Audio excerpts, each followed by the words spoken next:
Saisis-toi de la prophétie au nom de Jésus. Quand tu passes par ton désert, c'est pour te rapprocher de Dieu.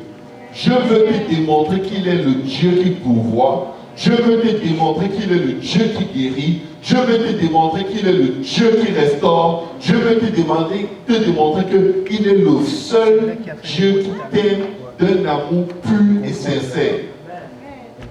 Mais les serpents et les scorpions veulent te démontrer, non, tu n'es pas obligé d'attendre tout ce temps. Voici ça, tu peux l'avoir maintenant.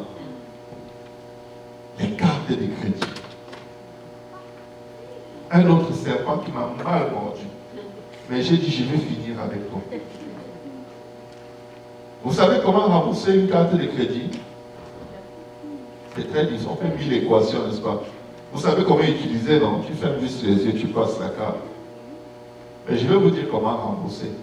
Tu prends tout ton salaire, tu donnes. Avec violence. Si tu veux sortir des dettes, ne sors pas en payant, par tranche. Prive-toi de la façon la plus radicale. Coupe la carte, jette-la. J'ai passé par une situation extrêmement difficile avec ma famille, financièrement. Une banque nous appelait tous les jours. On peut payer ça pour vous. On peut. J'ai dit, Seigneur.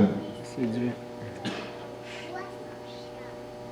On nous faisait la pression d'un côté pour qu'on paye quelque chose qu'on n'arrivait pas à payer. On nous faisait la pression de l'autre côté pour nous prêter de l'argent.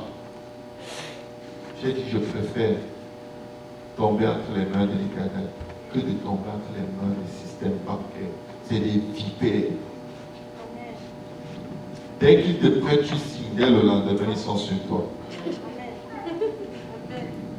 Je crois que tu es sorti de l'auberge. Tu n'as fait qu'élargir ton auberge. Tu vas boire la coupe des dettes.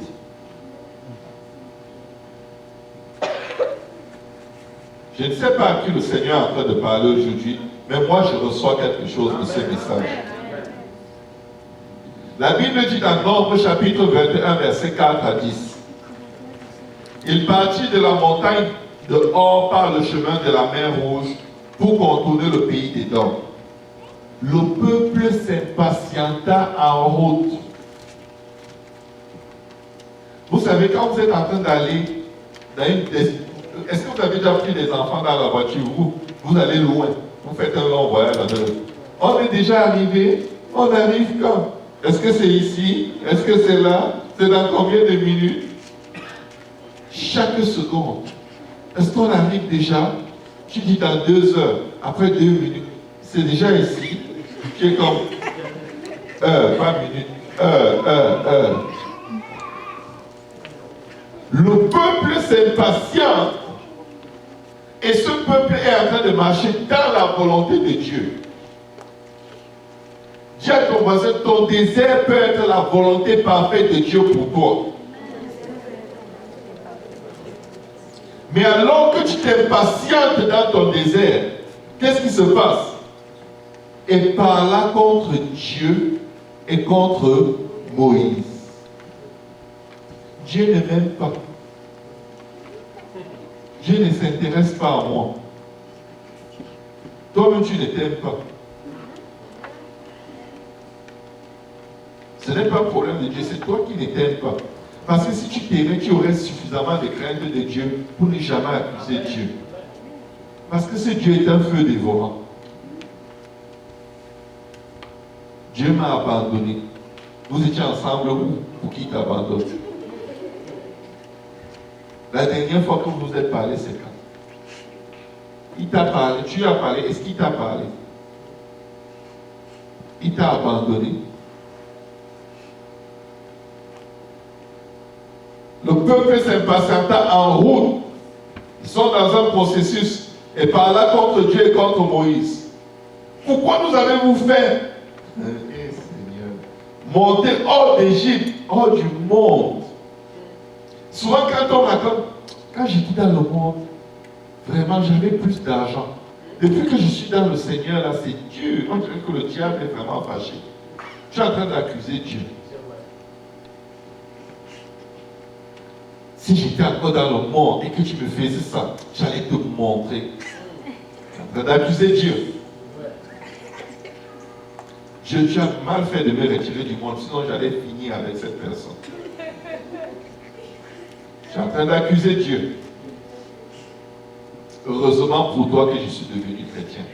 Tu allais me sentir.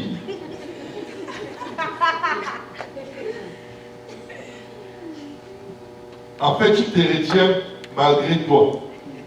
Mais ce qui est dans ton cœur, c'est ça que Dieu voit. La même rage, la même colère est dans ton cœur. Et tu es aussi coupable que celui qui l'exprime violemment. Pourquoi nous avez-vous fait monter hors d'Égypte pour que nous mourions dans le désert? Ils ont déjà décidé comment sera leur fin. Dieu n'avait jamais dit vous allez mourir dans le désert. Il a dit vous irez dans un pays où coule le lait et le miel. Il dit non, c'est l'onique, c'est la mort, voilà la mort, c'est ça. C'est un menteur, ça. C'est ça que je vois, c'est ça qu'il voulait me faire. Tu réécris la parole de Dieu à ta façon. C'est ça le lait et le miel. La chaleur là, c'est ça. C'est ça, il voulait nous tuer ici.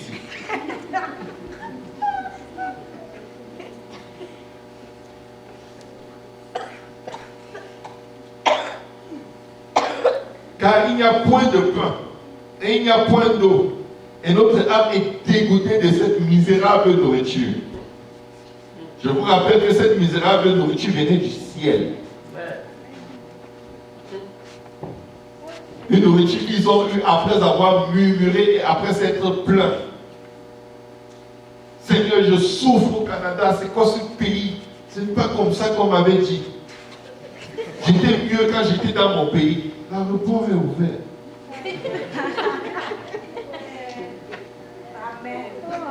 Tu peux marcher à pied jusqu'à Plattsburgh. En voiture, c'est 1 heure. À pied, c'est peut-être un jour. Tu peux traverser aller aux États-Unis.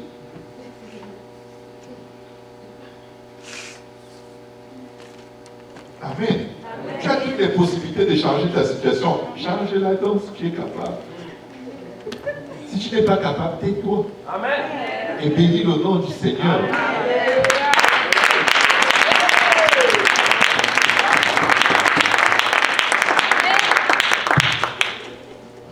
C'est cette nourriture qu'il prenait comme la meilleure nourriture au monde.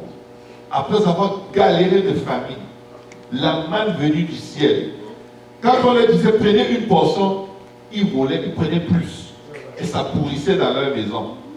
Une nourriture pour laquelle ils se sont rendus coupables parce qu'ils ne voulaient même jamais respecter les quantités qu'on leur demandait de prendre.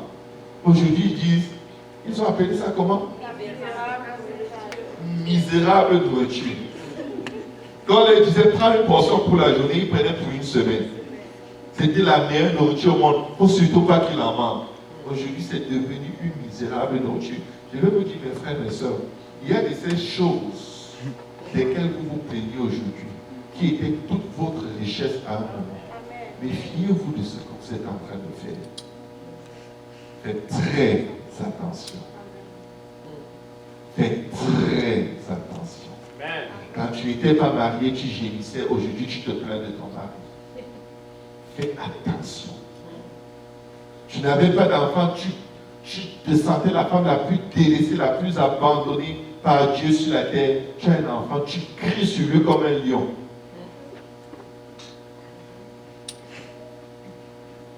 Fais attention. Fais attention. Tu n'avais aucun ami, aucun frère, aucune soeur en Christ. Personne pour prier pour toi. Aujourd'hui, tu te plains des frères, des sœurs. C'est pas possible, cette église. Il faut que les choses changent.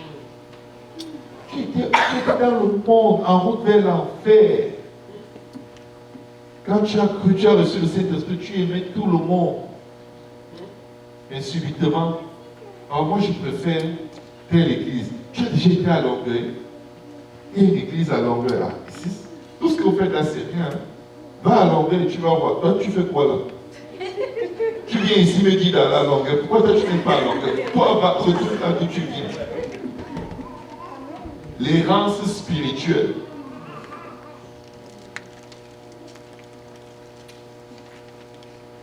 Et notre âme est dégoûtée de cette misérable nourriture. Chaque chose dont tu es dégoûté, c'est un don de Dieu. Il y a quelqu'un qui manque de cette même chose quelque part et qui souffre vraiment. Pas le droit de te plaindre. Amen. Alors l'Éternel envoya contre le peuple des serpents brûlants. Comme vous laissez les serpents parler par vos bouches et mordre l'âme de mon serviteur, affliger son esprit avec vos plaintes et votre incrédulité, je vais vous donner le vrai serpent. Je vais vous faire goûter à ce que je ressens au ciel quand vous vous plaignez. Je bénis Dieu pour un pasteur comme Moïse. Parce qu'il n'a pas dit à Dieu, viens faire pour eux, frappe-les. Mais il allait supplier le Seigneur. Tu as besoin d'un pasteur qui va supplier Dieu quand tu t'égares. Quand la démence spirituelle te saisit et que tu crois que tu es un homme, toi aussi tu es en relation avec Dieu, Dieu te parle aussi. Dieu te parle aussi. Oui. C'est sûr que Dieu te parle. Peut-être qu'il t'a dit, deviens fou. Écoutez bien, la Bible dit, dans 2 Thessaloniciens, n'ayant pas reçu l'amour de la vérité pour être sauvé par elle, Dieu lui-même leur a envoyé un esprit de mensonge. Est-ce que Dieu peut envoyer un esprit de mensonge à quelqu'un? Oui. Je dis ceci pas pour dire que Dieu va t'envoyer un esprit de mensonge, mais pour vous dire combien la marche avec Dieu est délicate. C'est plus délicat que les conversations qu'on a dans nos chambres avec les gens qui sont nos meilleurs amis de l'heure. La personne avec qui tu fais le plus de commérage, c'est ton meilleur ami. Ton intercesseur. Parce que quand vous voulez descendre les dossiers des gens, vous êtes ensemble. Quand vous voulez prier, vous priez ensemble.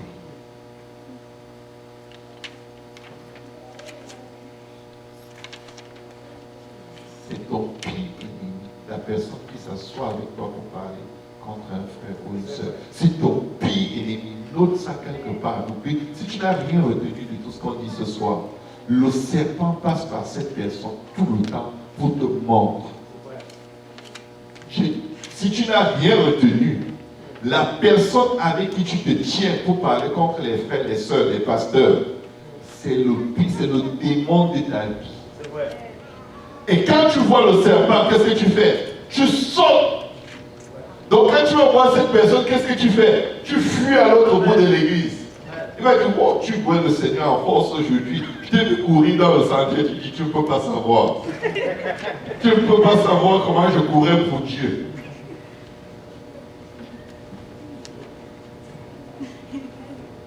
Parce que souvent, en fuyant un serpent, il se rend compte, wow, je peux être dangereux. Il faut que j'arrête ce que je suis en train de faire. Il n'y a pas deux moyens d'aider quelqu'un à prendre conscience. Tu coupes. Amen. J'ai dit, tu coupes. Amen. Vous pouvez continuer votre truc. Mais la parole de Dieu aujourd'hui dit, tu coupes. Amen. Tu coupes les contacts. N'essaie pas d'ajuster un serpent pour qu'il devienne un agneau. Il a toujours du venin. C'est sa nature. Il ne peut ne pas mordre. Jusqu'à ce qu'il se retrouve face à sa destinée, face à son créateur.